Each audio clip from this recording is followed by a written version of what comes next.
हमने 3 indicator use किए हैं, RSI, William percentage R, exponential moving average. ये मेरे ख्याल से ऑलमोस्ट सारे टारगेट अचीव कर चुका होगा, ऑल्दो इसको करने में इसने 3-4 महीने लगा दिए, लेकिन 3-4 महीने में भी अगर आपको 10-15% से ऊपर का रिटर्न मिल रहा है तो it is a good return. आइए अब हम यहां पर ढूंढते हैं किस तरीके से ऐसे स्टॉक्स को रेगुलर बेसिस पे स्क्रीन किया जाता है। तो मैंने यहां पर ओपन कर लिया chartink.com। आप मेरे साथ साथ ओपन कर लीजिए और यहां पर अपने आप को रजिस्टर कर लीजिए। रजिस्टर करने के बाद आपको यहां पर दिखेगा क्रिएट स्कैन या फिर scans. Let me click on scans here and create a new screener. We will anyways be sharing the link with you, so do not need to worry about it. लेकिन it is always good to make a screener with your own hand. So stock passes all the conditions और यहां पर मुझे चाहिए all की जगह any, cash की जगह निफ्टी 500 या निफ्टी 200। अगर आपको कम ट्रेड चाहिए तो Nifty 200 is a better basket for you compare to Nifty 500। मैं इसी कंडीशन को यहां पर कॉपी पेस्ट कर देता हूं क्योंकि मुझे बुलिश और बियरिश दोनों कंडीशंस चाहिए। पहले बुलिश कंडीशन बना लेते हैं। Stock passes all the criteria. कौन कौन से क्राइटेरिया? क्राइटेरिया नंबर 1, पहला close greater than open, second close greater than, मुझे यहां पर चाहिए एक्सपोनेंशियल मूविंग एवरेज, लेकिन एक्सपोनेंशियल मूविंग एवरेज का पैरामीटर 20 नहीं चलेगा, मुझे चाहिए 50।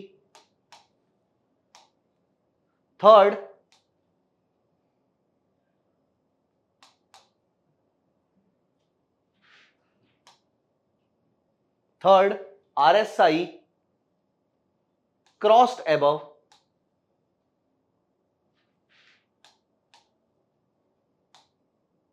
RSI crossed above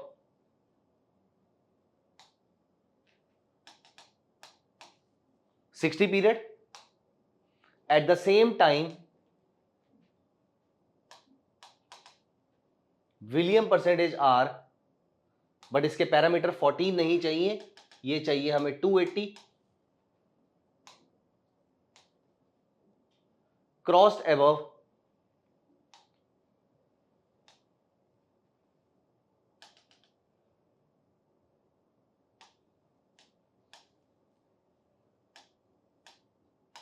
-20। अगर ये सारी कंडीशंस मीट होती हैं, रन स्कैन करते हैं, तो यहां पर आप नोटिस करें वही वाला स्टॉक आ रहा है जो मैं आपको वहां पर दिखा रहा था। ये स्टॉक आज हमारी सारी कंडीशन मीट कर रहा है। अब हमें इसका बियरिश वर्जन बनाना है, तो यहां पर मैं इसको कॉपी कर लेता हूं और यहां पर मैं इसको पेस्ट कर देता हूं, लेकिन close less than open, close less than EMA, crossed below 60, sorry crossed below 40 and crossed below -80। अब ये सारी बियरिश कंडीशन फुलफिल कर देता है। रन स्कैन दोबारा कर लेते हैं। बियरिश में कोई स्टॉक आज नहीं आ रहा है। पॉलीमेडिक्योर ही मैंने आपको पिछली वीडियो में दिखाया था, ये हमारी सारी कंडीशन को आज मीट कर रहा है। So this is how you make a screener. मैं स्क्रीनर को आपके लिए सेव कर लेता हूं। Save scan,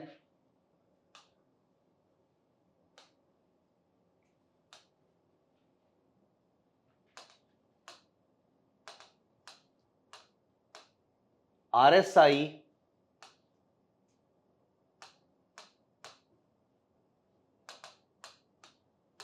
plus EMA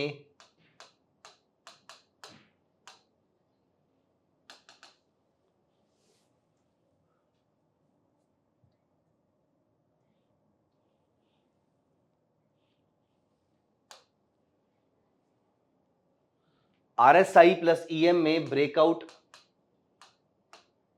swing. Let us submit this. ये मैंने यहां पर सबमिट कर दिया और अब मैं इस स्ट्रेटेजी को बैक टेस्ट कर लेता हूं। सो मैं यहां पर इसको बैक टेस्ट कर लेता हूं। बैक टेस्ट में हम किसी दिन पे चलते हैं। फॉर एग्जाम्पल ये हम पहुंच गए हैं 10 जुलाई पे। ये एग्जाम्पल देखने से पहले मैं आपको एक वार्निंग देना चाहता हूं। ये स्कैनर में शॉर्टलिस्ट होने वाले स्टॉक्स कोई भी ट्रेडिंग या इन्वेस्टमेंट रिकमेंडेशन नहीं है। ये जस्ट एक वॉच लिस्ट है जिससे आप अच्छे स्टॉक्स निकाल सकते हैं। दोस्तों, करेक्ट स्टॉक्स कैसे चूज करने हैं, उसमें एंट्री कब करनी है, एग्जिट कब करनी है, स्टॉप लॉस क्या रखना है, टारगेट क्या रखना है, एंड मोस्ट इंपॉर्टेंटली इस पूरे ट्रेड को मैनेज कैसे करना है, ये मैंने आपको सिखाया है RSI स्विंग ट्रेडिंग कोर्स में और upsurge.club along with this scanner। दोस्तों, ये कोर्स बहुत ही अफोर्डेबल प्राइस में अवेलेबल है। इसका लिंक आपको डिस्क्रिप्शन में मिल जाएगा। तो आज ही इस कोर्स में एनरोल कीजिए और बनिए एक प्रॉफिटेबल स्विंग ट्रेडर। ये हम पहुंच गए यहाँ पे फाइजर पे 10 जुलाई से, और यहां पर मैं एक वर्टिकल लाइन क्लिक कर लेता हूं आपके लिए।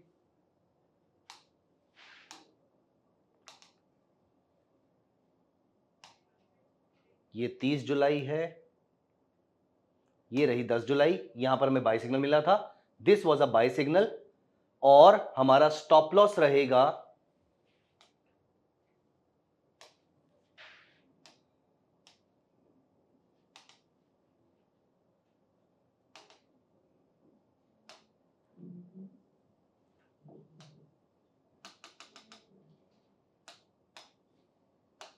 और हमारा स्टॉप लॉस रहेगा ये -40 की लाइन, जो कि अभी तक ब्रीच नहीं हुआ है। हमें बाय सिग्नल मिला था अप्रोक्सीमेटली 5000 रुपीज के आसपास। उसके बाद ये ऊपर गया है 6400 समथिंग के लेवल पे। हमें 5000 से पहला प्रॉफिट 5000 रुपए से मिलना था, 5250 रुपए। वो मेरे ख्याल से अगले कुछ दिनों के अंदर यहां पर अचीव हो गया, अगले 10 दिन के अंदर यहां पर अचीव हो गया था।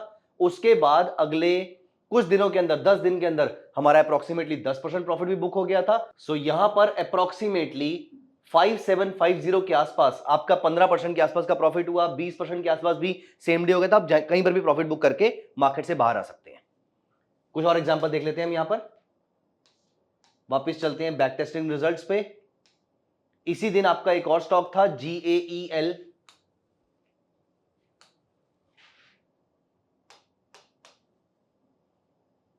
गुजरात अंबुजा एक्सपोर्ट्स। इसने भी 10 जुलाई को आपको सेल सिग्नल दिया था। यहां पर इसने 10 जुलाई के आसपास, इसने 10 जुलाई को सेल सिग्नल दिया था आपको। ये हम 10 जुलाई पे चलते हैं। सो यहां पर इसने आपको सेल सिग्नल दिया था विच वॉज अप्रोक्सीमेटली 134 ऑड रुपीज। उसके बाद ये प्राइसेस अभी तक 120 के आसपास आ चुके हैं। हमारा स्टॉप लॉस यहां पर क्या रहेगा, जब ये -60 के ऊपर जाएगा। मैं इसकी भी आपके लिए लाइन क्लिक कर देता हूं यहां पर।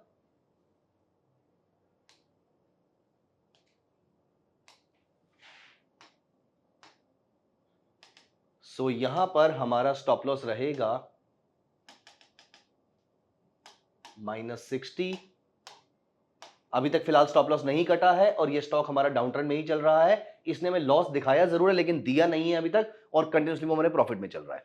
लेकिन सेल ट्रेड में एज अ स्विंग ट्रेडर आपके लिए ज्यादा स्कोप नहीं रहता है, क्योंकि आप सिर्फ फ्यूचर्स के प्रोडक्ट्स में ट्रेड कर सकते हैं। इसीलिए हम वापस चलते हैं।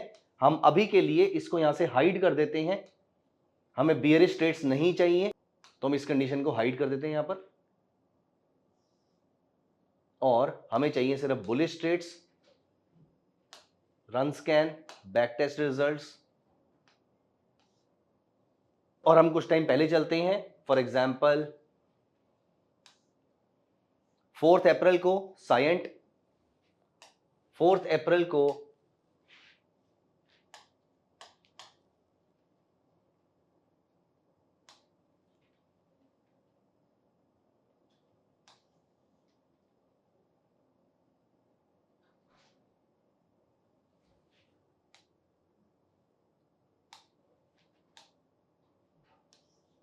4 अप्रैल को यहां पर, तो 4 अप्रैल को एज यू कैन सी इसने हमें यहां पर ग्रीन कैंडल दी, EMA के ऊपर गया।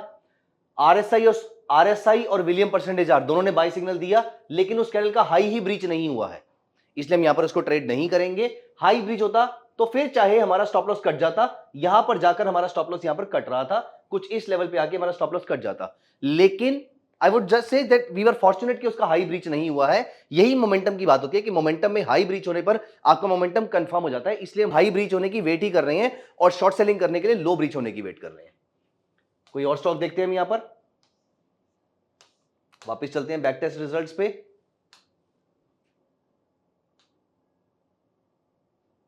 और यहां पर 28 मार्च को हमें मिलता है आइशर मोटर। हम आइशर मोटर चेक कर लेते हैं।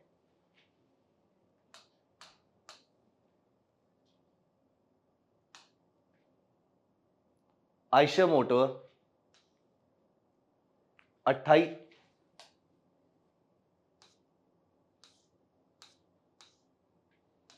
आइशर मोटर 28 मार्च को हम एक ट्रेड चेक कर लेते हैं। यहां पर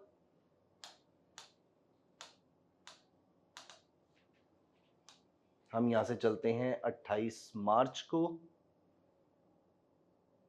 this is 28th of March. यहां पर मुझे बाय सिग्नल मिलता है, इसका हाई ब्रीच हो गया हमारा नेक्स्ट डे, और यहां पर इसका हाई था अप्रोक्सीमेटली 4050 के आसपास, ये ब्रीच हुआ। अप्रोक्सीमेटली 4200 250 के आसपास हम पहला प्रॉफिट बुक करेंगे, तो यहां कहीं पे हमारा पहला प्रॉफिट आया होगा। 4400 पे हम दूसरा प्रॉफिट बुक करेंगे, वो हमारा यहां पर आ गया होगा अगले 10-12 दिन के अंदर, और उसके बाद हमारा 15% प्रॉफिट 4600 के आसपास यहां कहीं पे आ गया अगले 1-1.5 महीने के अंदर। यहां पर हम प्रॉफिट बुक करेंगे, मार्केट से बाहर हो जाएंगे। इस बीच में आपके विलियम परसेंटेज आर ने एक बार भी -40 का लेवल ब्रीच नहीं किया है। एक लास्ट एग्जांपल यहां पे चेक कर लेते हैं। एक लास्ट एग्जांपल हम और यहां पे चेक कर लेते हैं। For example Radico,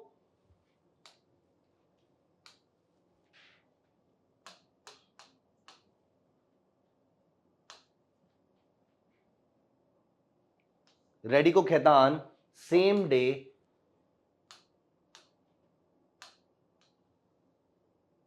28th of March यहां पर हमें बाय सिग्नल मिलता है, और इसका हाई ब्रीच होता है which was approximately 1750 odd levels. So यहां पर हमें बाय सिग्नल मिलता है 1837 के पहले टारगेट के लिए। देखते हैं यहां पर हमारा टारगेट अचीव हुआ या नहीं हुआ।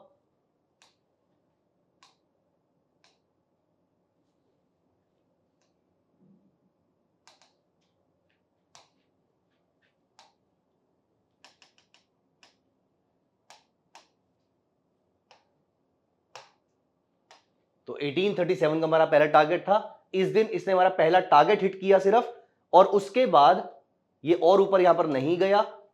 और यहां पर हम चेक कर लेते हैं कि हमारा स्टॉप लॉस कटा या नहीं कटा। एक और हॉरिजॉन्टल लाइन उठाते हैं और हम यहां पर -40 पे प्लेस कर देते हैं इसको।